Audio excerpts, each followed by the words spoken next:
all of these like 21,000 questions that we played every day was simply a matter of getting to his answer that he knew absolutely was still there.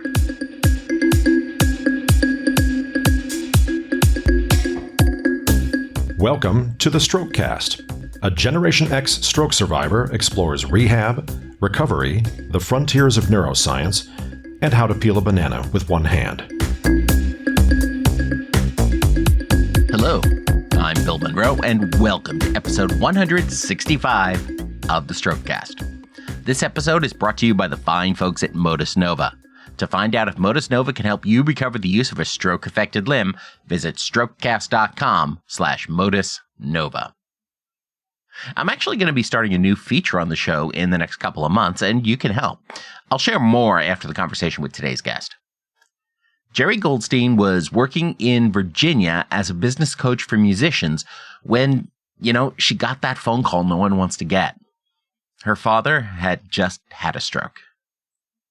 In an instant, he went from vibrant engineer with a spreadsheet for everything to a person on the edge of survival with almost no ability to speak. So, Jeri loaded up the car, packed up the dog and the kitchen supplies, and headed down to Florida to do, whatever needed to be done to support him. Over the next few years, they forged a new, deep relationship as he entered this new phase of life. She helped him with his mobility, she helped him with the bureaucracy of healthcare, and she helped him learn to speak again and rediscover his most important memories locked deep inside his head. During that time, Jeri took extensive notes, and those notes eventually became the book, Stroke Dialogs. Jeri sent me a copy of the book before this interview. Jeri joins us this week to talk about her dad, her story, and her new book. So now, let's meet Jeri Goldstein. So Jeri, thanks so much for joining us on the show this week. Oh, you're welcome. It's a pleasure to be here. Thank you for having me, inviting me. Wonderful. How did you come to be a part of Stroke World? Well, I think as many people, we're not looking for it. It often ends up being that late night phone call that comes that just takes your breath away, and you end up trying to figure out, okay, what's next? If we're having a close family member like my dad, who is a very vibrant, active person, very smart, very intuitive, working with computers. He was an electrical engineer during his work time and a problem solver, had a spreadsheet for every occasion, was a person that took care of his life in all aspects, other than cooking, of course. That he didn't do.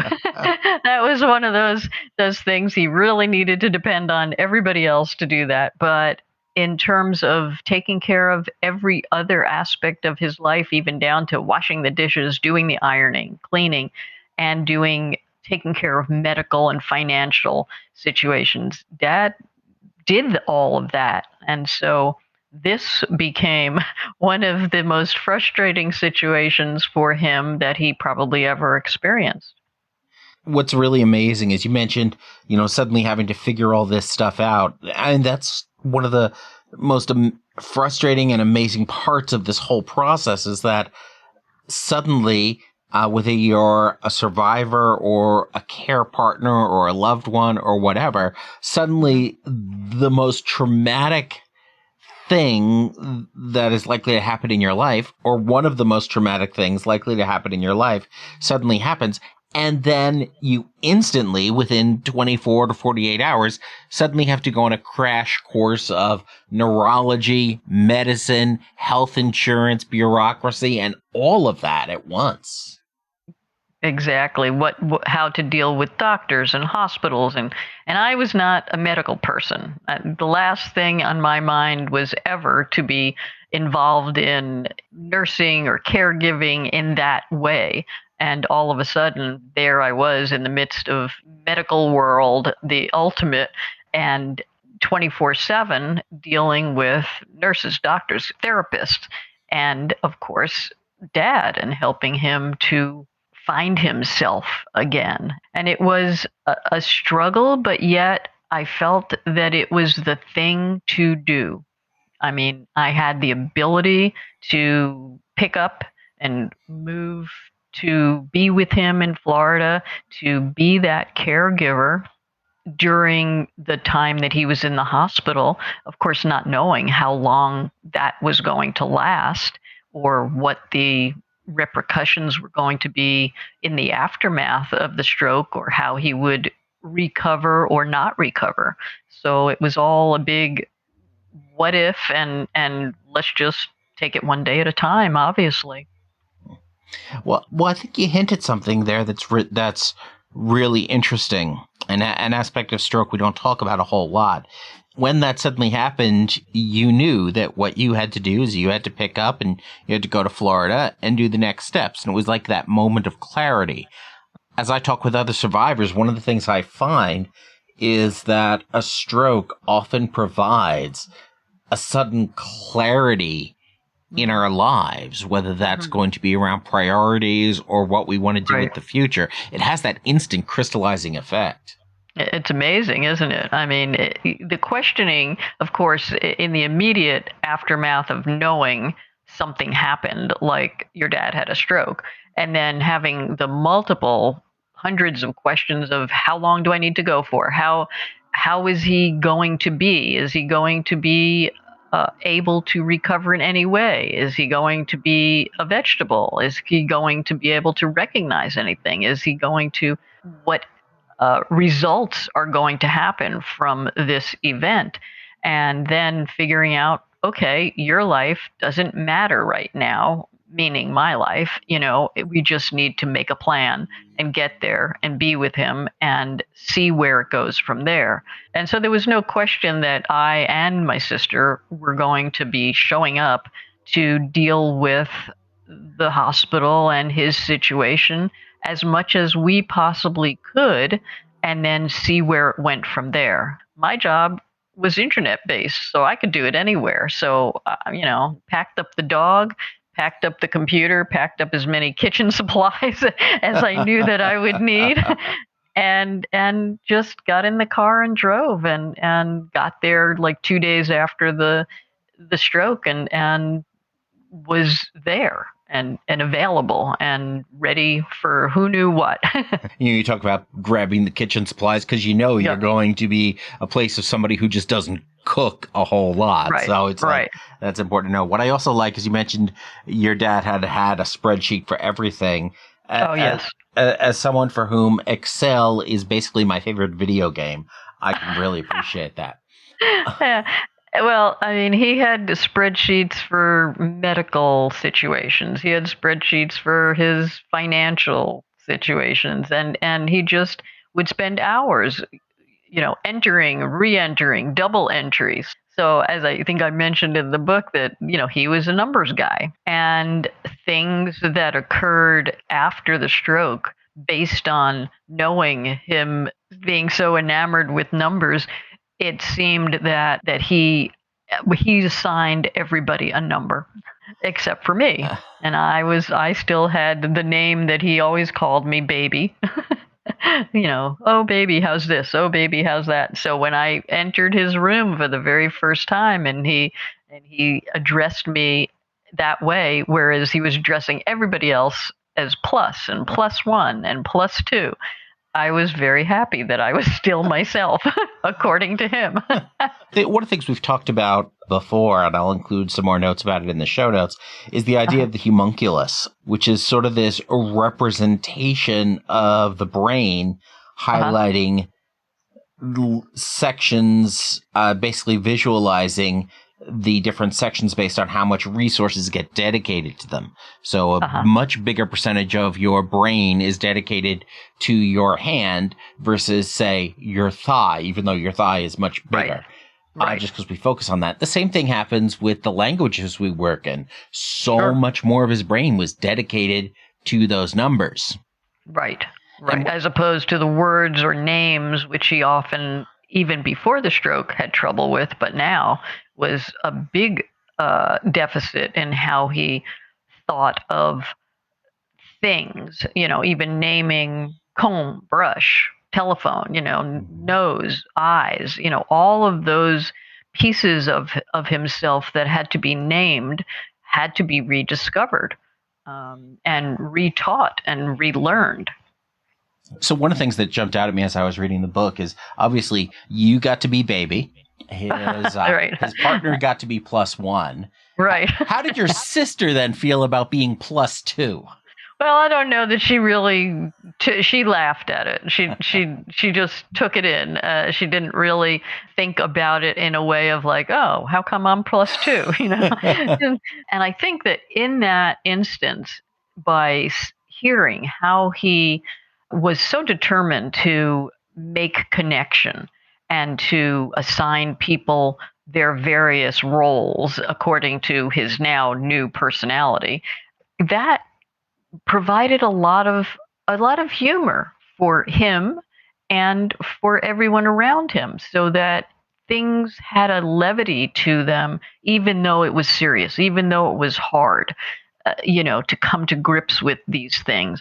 But in his own way, he was able to find a way to communicate that he even laughed at.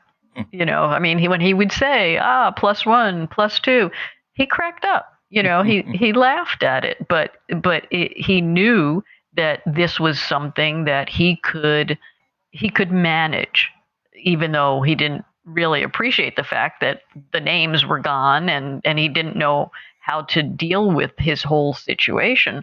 But the fact that he managed to assign people these monikers, these names of identification, was just precious. Right. I think that's one of the things that's really interesting about this when we talking about aphasia, is that for the most part, the knowledge doesn't go away. It's just the index for it that's just gone, and you have to rebuild that entire index. Right. That was, I think, part of the beauty of the discovery, because we knew, as the caregivers or the people doing the puzzles with him, the people trying to help him solve to get to the answers that he was looking for, that the information was there, that it was definitely there. It was locked in his brain, and all of these like 21,000 questions that we played every day was simply a matter of getting to his answer that he knew absolutely was still there. He was totally aware of it. He just didn't have the way to express it in the words that anybody else understood. So he just took his moments with what words were available to him in whatever way they were, to help us to understand that there's a problem here. There's an answer he's looking for. And now we have to work whatever magic we could to get him to his answer. And it's a fascinating process to go through with that. And of course, incredibly frustrating as well. One of the examples you talked about was in the book was him trying to express something and remember something really important. Could you tell us a little bit about the story around the Sagamore Hotel? Oh, yes. Well, this one took place for many days, and he would bring it up. This is also happening like maybe a year or a year and a half after his stroke. So his speech facility was much greater. His language was much more intact. But the loss of memory and the loss of specific instances in his life were still there to be uncovered and to be rediscovered. So he kept asking about, that hotel. But that's the extent of the information or the facts that we had to go on. So over the course of time, we kept at it. We kept, plugging away a little bit every night. Okay, that hotel. Yes, Dad. Now let's tackle it a little more. And he would approach it with, oh, baby, you're going to be upset with me, but that hotel? And eventually, when I decided to just, spend some time with it, get out some the iPad, get out some maps, and help him kind of get to the answer that he was looking for, because I had no idea what hotel he was talking about. There was no clues that it related to a really major event in his life. There was just this, that hotel. So we kept at it, and finally, I don't know if I want to give away the whole story, but we finally got to the fact that it was this hotel in Lake George, and it was an amazingly important incident for Dad and for Mom, and the way that he approached it was with total determination. We are going to get this. And that was the way he approached everything. We are going to solve this no matter how long it takes, no matter how many weeks he has to, keep bringing it up. But his stubbornness in seeking these answers I was in awe of it. I was in awe of the process. And I think that really helped to inform my desire to capture these discussions, to capture these questions and answers, because they so informed the process of recovery. They kept telling me who Dad was as a person, as a determined, clever, smart person that wanted to rediscover his old self and all the things that he knew to be true in his life that now he was really missing. And now he wanted to rediscover them and also share them with those around him, which was really an incredible experience to participate and to witness his need to get there, to get to those answers. What was so interesting about that story was the way it ties in things that are important to him, along with different tools for trying to examine and uncover that and figure out how you can get to the result, and repeating the process again and again to just get a little bit further each time, which is really the story of how you recover any aspects from stroke. Oh, absolutely. I mean, it just really took time and practice, time and time again. I mean, the same thing with his determination to relearn how to play bridge, because that was a social event that if he couldn't do that, then his whole social life would be forever changed. And that aspect of relearning what playing cards were like, how to read numbers, how to say the numbers, how to say the names of the different cards that he couldn't name because they were names, like ace, jack, king, queen. They were name cards as opposed to the number cards, which he got really early.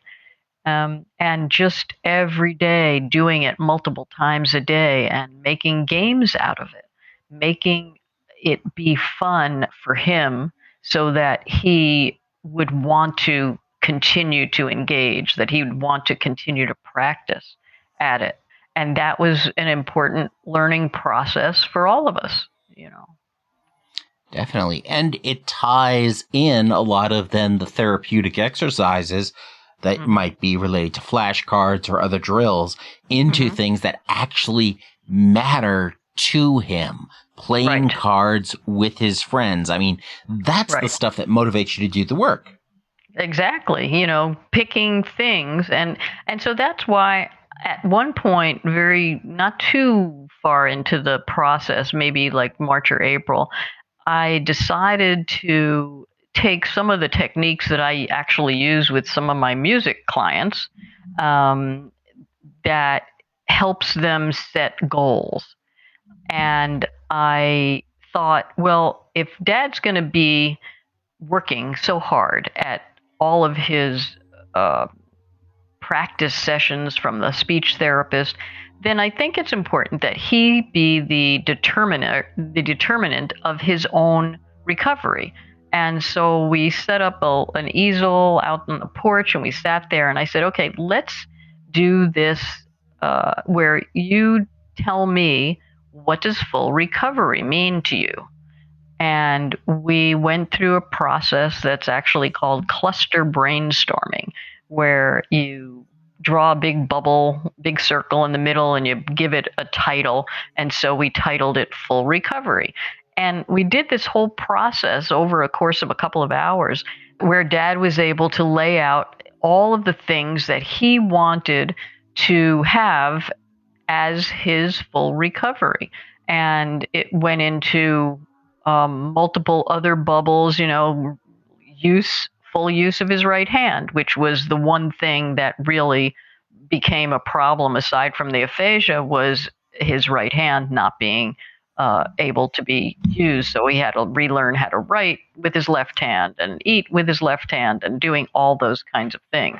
So we did this process of goals for full recovery that he was the one who led the conversation. And I wrote down everything, and I kept him rolling along with, okay, what else would you like to be fully recovered? And so that chart I actually reproduced. I saved all these things from his time in the hospital, and I reproduced that chart in the book so that people could get an idea of, what it was that we did. And we then took each of these topics and exploded them a little bit more, so that, okay, what does it mean to have your, full use of your right hand? What could you do then if you did that?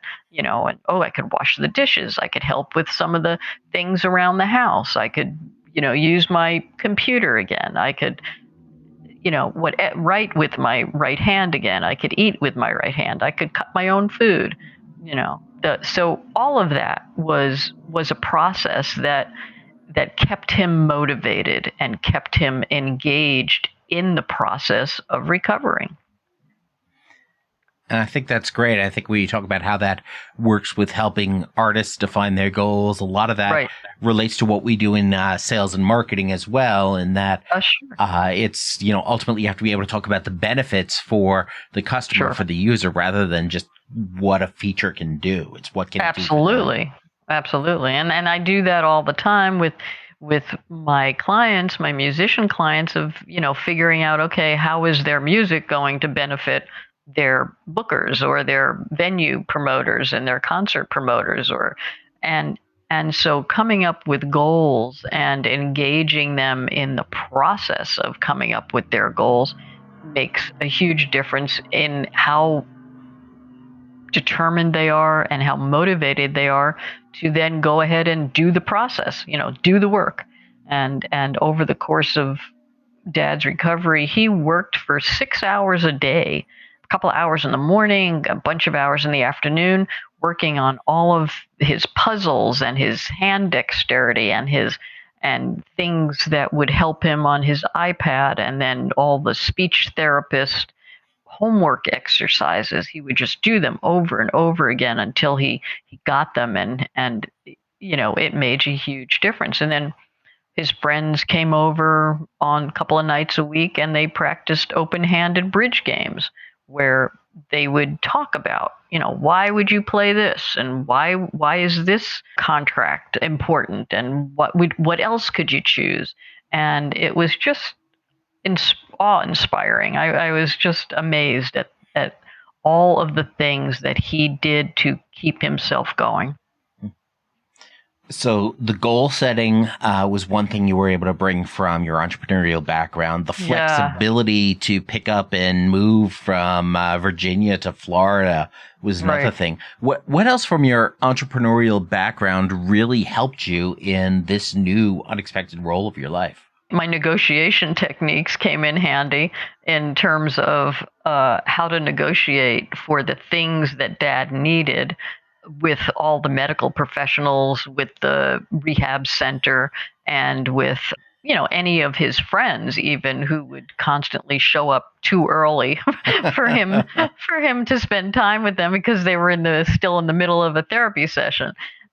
So I was constantly in negotiations with everybody, and that was a big benefit. And I really felt like having done that work in my career, that it helped me now immensely. And in negotiating with Dad, I mean, there was a constant need to negotiate with Dad about everything because he would get focused and stuck on, well, why can't this happen now?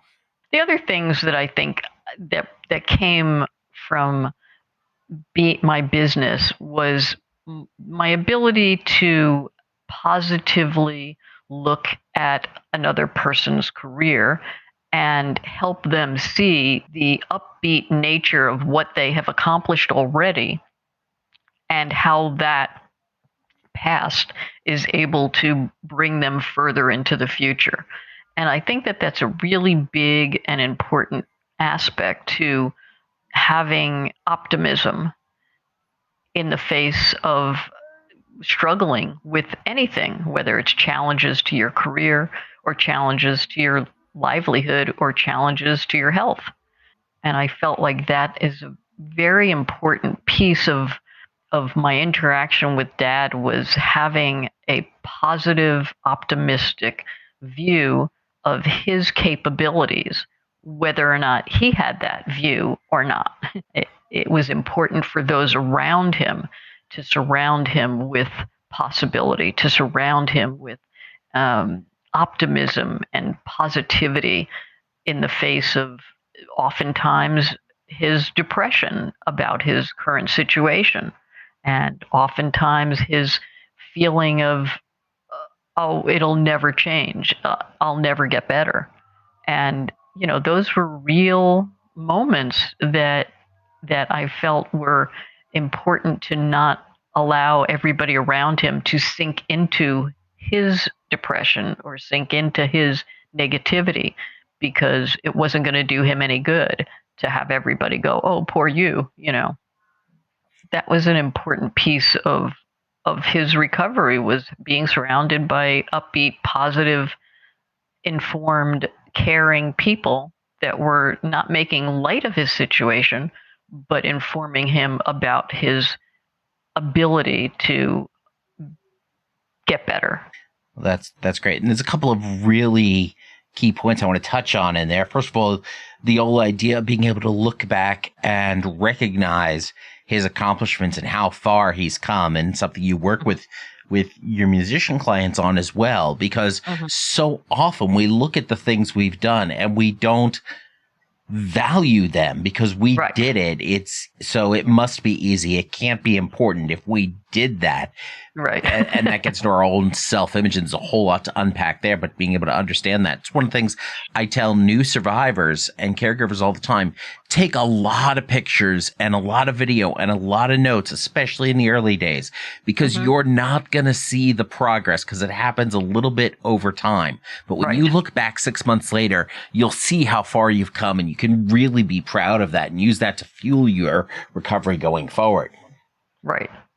Which, I mean, in some way is why I started writing down these conversations, because it was going to inform him or us as to the progress that was actually being made. From his first days in the hospital, where all he could say was plus and plus 1, 2, 3, to having real conversations later on, and having a facility for words, and having the capability of actually telling time again, which he couldn't do, or have the capability of writing his name with his left hand after practice and practice and practice. And so during the time when he was in rehab, I would come in with all kinds of little exercises, all kinds of little projects that we could do. And while we were working on his alphabet, and like A is for apple, H is for happy, S is for smiles, and all these different kinds of letters. When we were working on the P's, the P's, I came up with this little statement that I actually forgot about, and so it's not in the book, but it's really a great statement. It was like, when you're positive and patient, when you are persistent and practice, full recovery is possible, and anything is possible.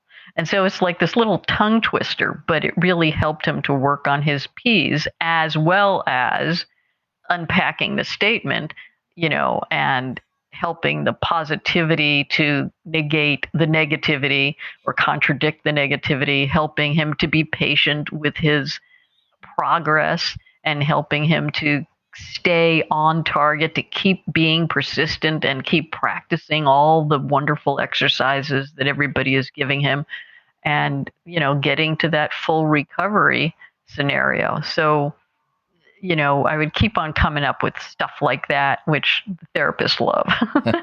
That's awesome. And I'll tell you, that's a great phrase I should just start using when I do my mic tests to make sure I am properly managing my plosives. That's right. You're not popping your P's. That's a good one. Yes. When you're positive and patient, when you're persistent in practice, full recovery is possible. I love it. Yeah. So we've been talking about how your entrepreneurial journey has informed your role as a care partner for your dad. Mm-hmm. I mean, how about the other way? How has this experience with your dad then informed your business?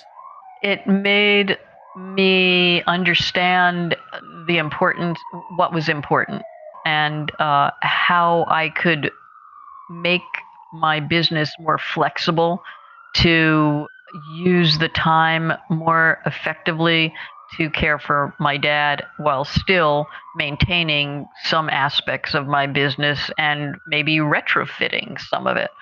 So instead of any longer going off and doing workshops and seminars in a live situation, and this is way before COVID, I retrofitted the business to be internet-based completely. So I was offering online workshops and doing my coaching calls online all the time now, and doing a blog post and various other aspects of things that would have been done either live or not done at all, and start doing them. So using the internet to be much more the social media aspects of it. And it helped me to recognize what's available to me and to explore those new applications, and even to create a podcast. I mean, I have my own podcast, and to understand what is important to my musician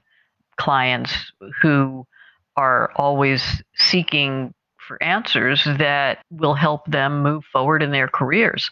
So it was a similar process. What do you need to move forward? Okay, Dad, what do you need to move forward? Yeah, it's amazing how we can take those experiences to then become better teachers, better consultants, and really deliver better services to the folks we partner with. Exactly. And working with Dad on his recovery gave me the ability to seek out other tools that became really useful, over the course of time. And it also helped me to do a lot of reading about strokes and therapy and what was necessary, and how to take the therapy beyond the official therapies, so that it helped me to determine, okay, I need to be here. I need to be with him. I need to move here to take care of his life, my life, but I need to be here so I'm not getting 5,000 phone calls in a day trying to answer questions. That would be so much easier if I was just here doing it. So essentially I sold my property in Virginia and moved down here. And for me, that was a great move, because down here in Florida, there were a lot of family members already here, a lot of longtime friends. So I had a support system that was here that I actually didn't have where I was in Virginia. So that made the decision to stay after your dad ultimately passed that much easier. Well, see, I had decided to stay before he passed, and then he passed a month later after the decision to stay. So, yeah, being here for the 3.5 years while he was recovering, really informed my decision that I belong here with him, but I also belong here because I liked it better here. I want to talk about the book itself, but there's one other piece of content I want to ask about first. In her book, Tell Me Everything You Don't Remember, Christine Lee, who's an author and writing instructor and stroke survivor and all sorts of amazing things, when she suffered her aphasia, when she first had her stroke, before they even knew what was going on, she lost the word for eggs. Yes. And all she could come up with was shell bells. Which I love it. I know as frustrating and horrifying as aphasia is, at the same time, it does reveal this metaphorical poetry of our brains as we struggle to come up with a phrase. And shell bells, it just makes so much sense. Right. Could you tell us a little bit about dark moonshine? Oh, Dad was really enamored with the weather. And his ways of expressing things to either us or his aide, having these conversations back and forth. He would finally learn. We had a weather app on his iPad. And so one day he discovered, in his research for what the weather is going to be that day, he discovered that there was going to be a total lunar eclipse that night. But because he didn't know how to say total lunar eclipse and didn't really get it, he said, there's going to be a dark moonshine tonight. And nobody knew what that meant. And the way that he expressed himself and, translating an eclipse to there's going to be a dark moonshine tonight was so, I thought, elegant, and it was so clear that something important is going to happen. It wasn't just that, the moon was going to be in its waning or waxing stage. It wasn't going to be a new moon or whatever. It was going to be something much more monumental. And he, emphasized it by saying, very important. This is very important. There's a very important event that's happening. And his aide had to kind of play with him well, where did you see that? And he went through the process of getting to the answer to show his aide that that's what it said on the weather channel. And he said, very important. There's going to be a dark moonshine tonight. And he was a very adept and learned person. He really loved science. He loved space travel information. He loved futuristic movies and everything. So it wasn't like he didn't know what a total lunar eclipse was. He just had no reference for it now in his brain to say that. And so he turned it into what he thought it was going to be. And, that's what it was going to be. It was going to be a dark moonshine tonight.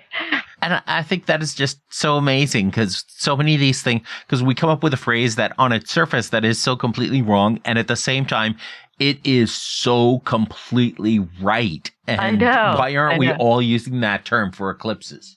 That's right. I love that. Right. Yeah, it was really amazing. And I had to do some research to figure this out, to make sure that I got it right about what he was talking about. And it was just brilliant. And there were other times using words, and this is stuff that the therapist, mentioned to us that they could get stuck on certain words and use those words for either one thing or many things. And that was the same kind of a situation that happened when he used the word operation, and how he just used it for everything and anything because he just came out of a hospital. And that's what went on in the hospital. There were operations happening in the hospital. And so he substituted the word operation for all sorts of stuff, which made it much more difficult to figure out, well, what does it mean this time? Absolutely. As everybody's just learning this entirely new language. Right. So discussions about dark moonshine and figuring out hotel stuff and all of this, they're just the baby plus one, plus two. These are all some of the different stories that are part of your new book, Stroke Dialogs, Conversations with Dad. Yep. Now, you mentioned you started writing these things down to just help him see his progress, but how did the book itself then come about? Well, it's so funny because of my entrepreneurial self and my marketing self, that whenever I think about a project, I always think about it from not from the inception or the creative process, but from the marketing standpoint. Okay, if I were to spend time writing these down, and if I were to create a book about all these conversations, how would I market it? Who would I sell it to? Who would benefit from it? And that's the way I started my book that I wrote for musicians. It's like, who would benefit from my knowledge about how to be your own booking agent? So who would benefit from these dialogues? Should I spend time capturing them? And are they interesting enough? Are they unique enough? Are they meaningful enough for others to gain something from it? And so right as things were happening, the first day in the hospital that I saw him, and he said, "Hello, baby, where's plus one, where's plus two?" I thought that was interesting, that was a gem, it caught me off guard. And I thought right then and there that I would start remembering these things. And I didn't start actually writing them down until the next fall after he had his stroke. When I sat down, I was back in Virginia for a couple of months before I moved down there permanently. And I started thinking about this whole process and thinking about all the stories that happened during those first couple of months and remembering them. So I just would remember who said what and what was said, and how clever it was, or how interesting it was, or how incredibly meaningful it was for Dad during the process of discovery over 3 days to get to his answer. And so I just kept on writing down first the conversations, and then took a break for actually a couple of years. I mean, after Dad passed, we had to deal with his estate and me moving permanently, changing my business, and doing a lot of, just nitty-gritty stuff to be down here in Florida.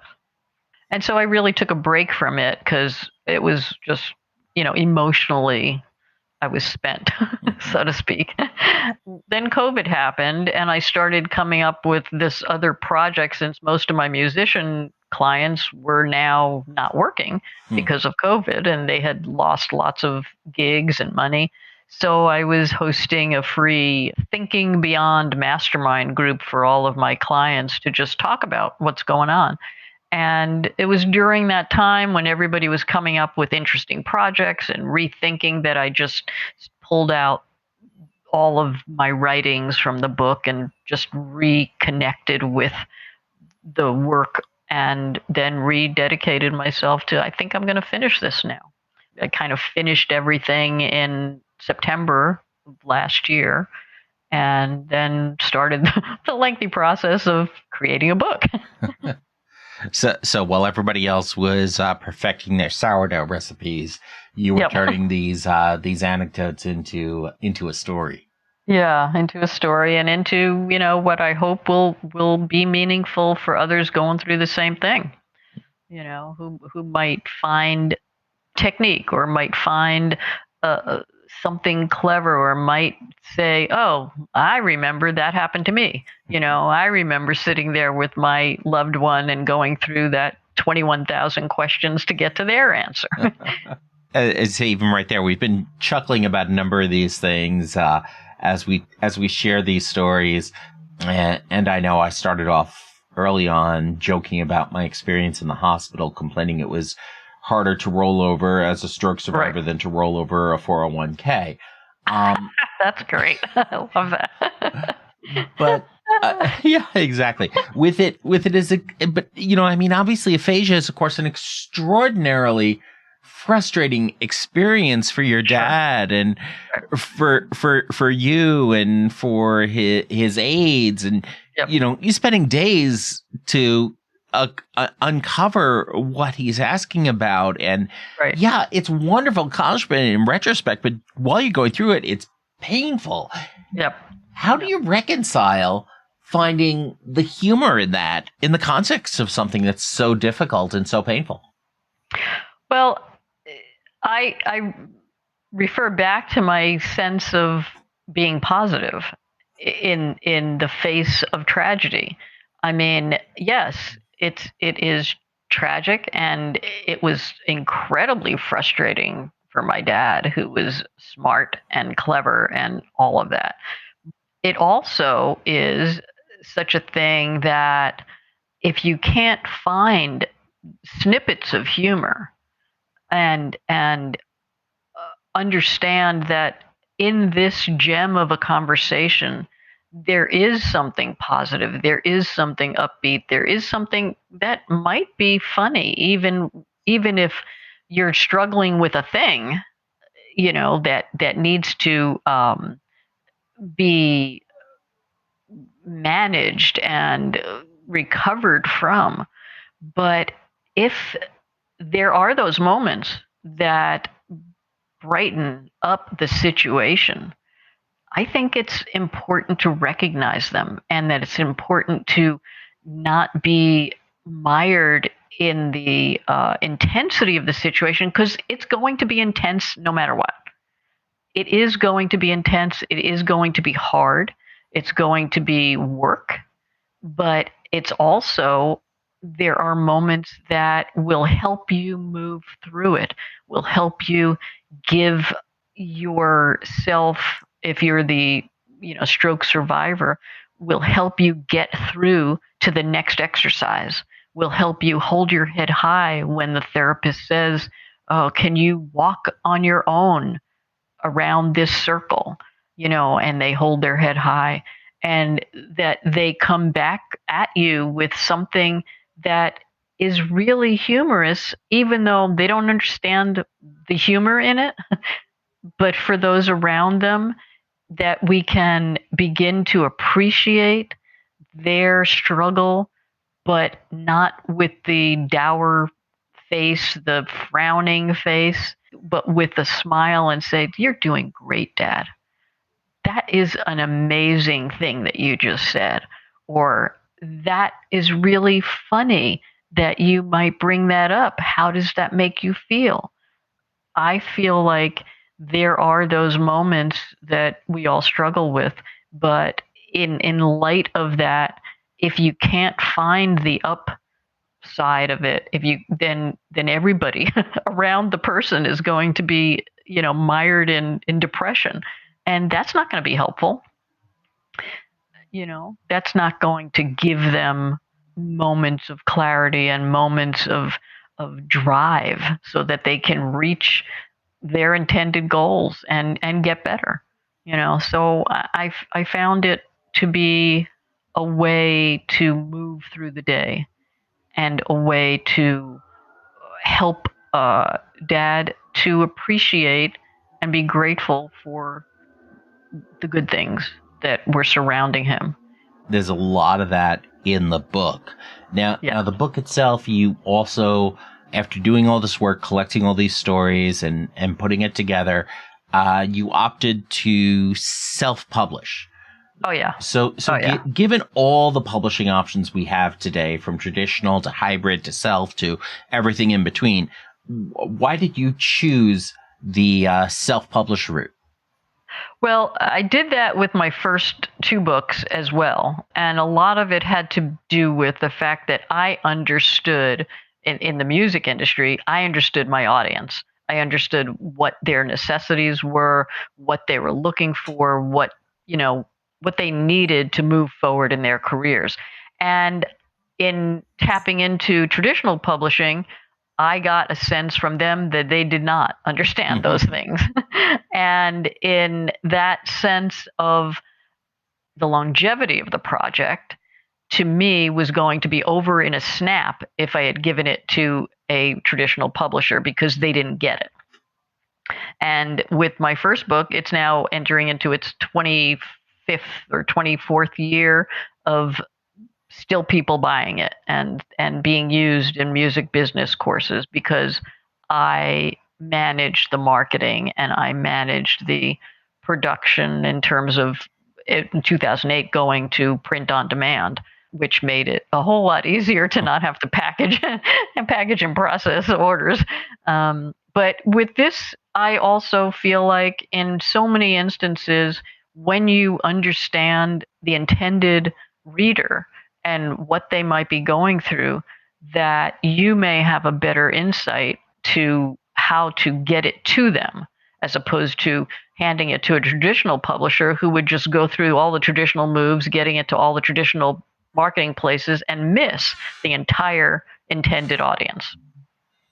I think that's a really interesting way of approaching it, of looking at the market and the customer as the driving force. That's not usually what a lot of people I talk to about self-publishing end up choosing that, but it's another great reason. I also think it's really interesting too when we start looking at it in that framework.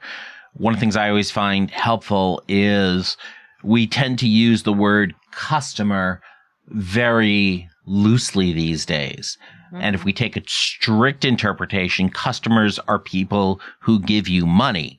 Right. When you self-publish, your customers are often going to be your readers. When you traditionally publish, readers are not your customer. The publisher is your customer as an author. Right.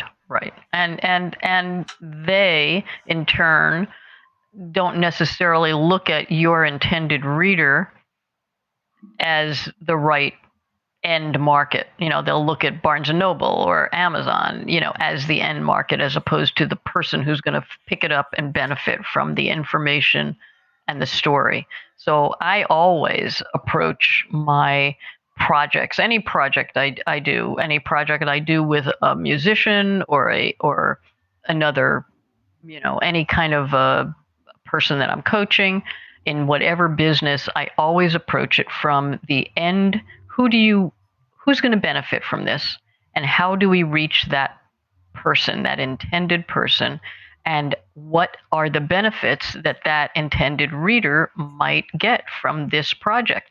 Maybe we should look at the project and say, is it meeting the intended audience needs before we do the project? And that's why I said I made a marketing plan before I ever wrote a word.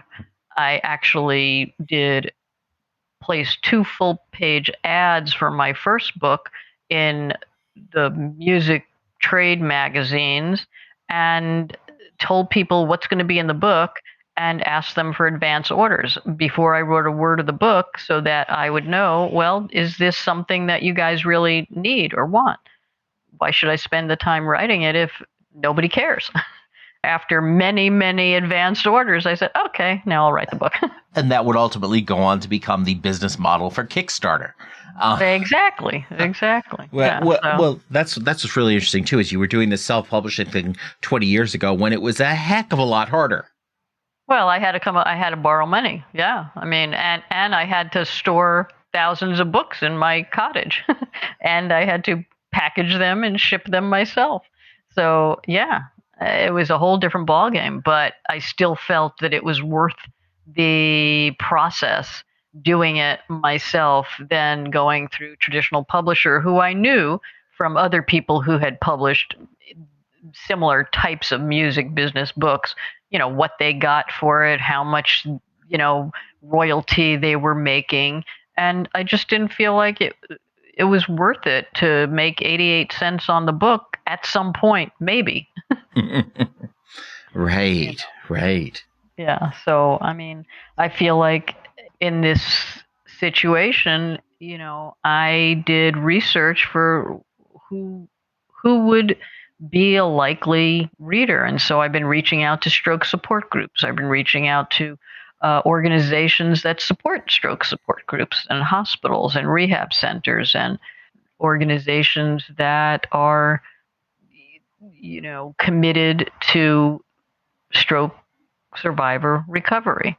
And, if it never sees the light of day for a review in a traditional media magazine, I don't care. Because even those were ultimately just a means to the end of trying to get to the person you want to read it anyway. Right, yeah. And that brings us to our hack of the week. But first, let's talk about sponsor Modus Nova. Modus Nova makes the Modus Hand, an AI-controlled air-powered robotic exoskeleton that combines therapy with video games. I wear it on my affected arm, and it helps me or resists me as I move my wrist to play the games. The sensors mean that it is always adjusting to give me the exercise that I need. It's a fun way to get in the thousands of repetitions needed for stroke recovery.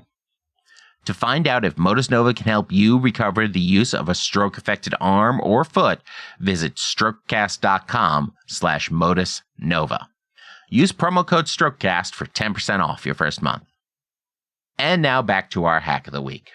Having lots of notes around the house that also have pictures, apple, and then you have a picture of an apple. And this is one of the things that my niece made this little chart. It's in the book. These picture with word associations for Dad to see the picture for a comb or a picture for a toothbrush. And we had those in the hospital. All the therapists thought that it was so clever. And it was good for him so that he could relate, again, the name of the thing to the thing. Having his goals for full recovery sheet on the dining room wall so that he could see it whenever he sat down to do his exercises. It was spurring him on. The other piece was having games, lots of games that puzzles, big, large size puzzle pieces that had pictures, obviously, that he could put together and associate things and words with how the puzzles got put together. Those were really important. The biggest thing, I think, was to make sure that he was determining what things he liked to do, what kind of games he liked to play, what kind of puzzles he'd like to do, so that he was interested in doing them because he had chosen them. And I think that made a difference in his consistency to work on things. As for long periods of time, he would do puzzles over and over again. He would do flashcards over and over again because he enjoyed the process and enjoyed the game, and then it made sense to him. Over time, he got it. So those were really important pieces of our toolkit. Helping him with work with his priorities, and including those constant visual reminders that he could refer to and reference and learn from are super valuable. And having fun with it, I keep going back to that because I really felt that was important, especially because for my dad, who had over the course of his life kind of a negative personality. So even though he was a fun, life of the party kind of guy, he could go to that negative place. And so it was always important to be positive and upbeat and help him, contradict any bad stuff that was going on around his recovery. And those are so important. So, Jeri, if folks want to know more about you and what you're up to, where should they go? Well, for this, now you can go to strokedialogs.com, and there'll be my bio and all my stuff of what I'm doing in relation to this book. And that would be the easiest place to go. That would be Stroke Dialogs, DIALOGUES. Fantastic. And we'll absolutely have those links in the show notes and over at strokecast.com as well. And if folks wanted to check out your podcast, what should they search for? The podcast is called getgreatgigs.com.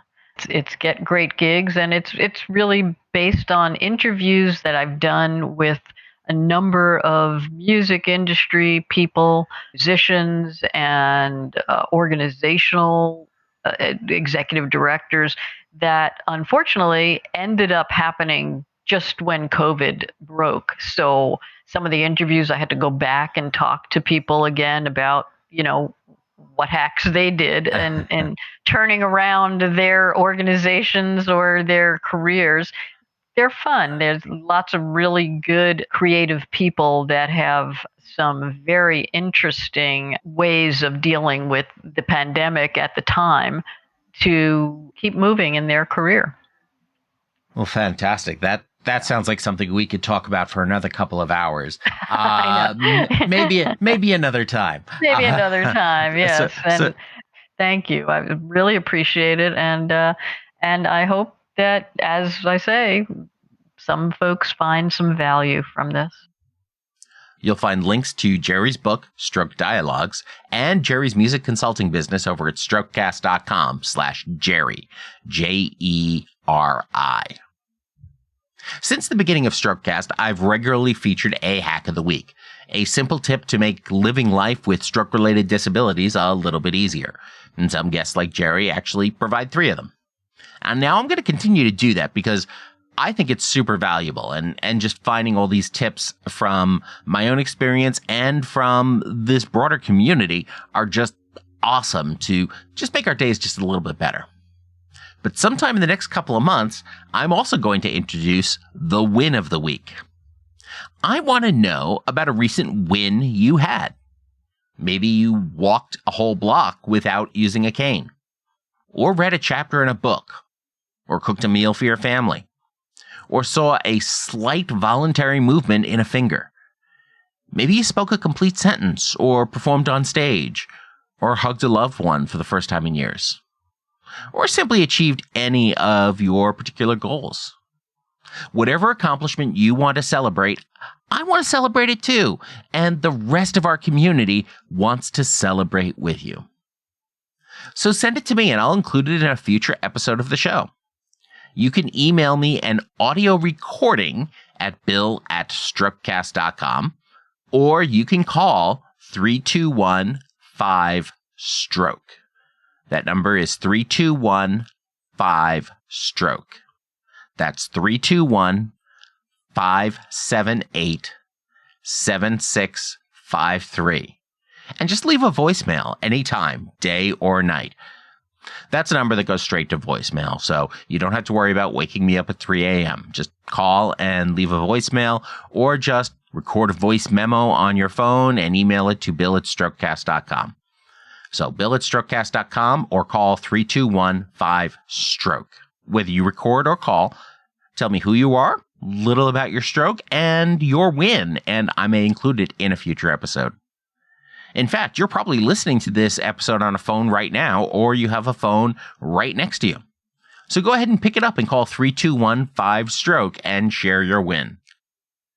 You'll also find that phone number and, of course, that link over at strokecast.com/Jeri.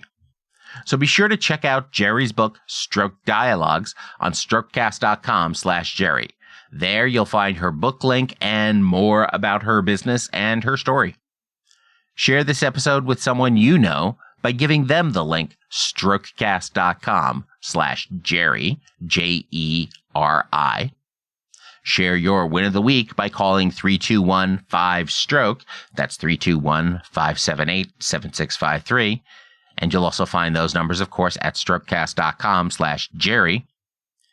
And, of course, as always, don't get best. Get better. Thanks a lot. I'm Bill Monroe, and I'll talk to you soon.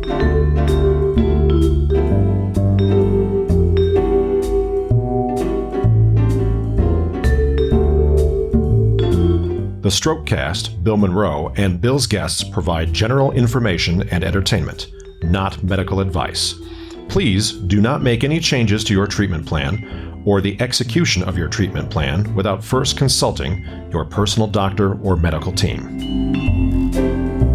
The Strokecast is a proud production of the Currently Speaking Podcast Network.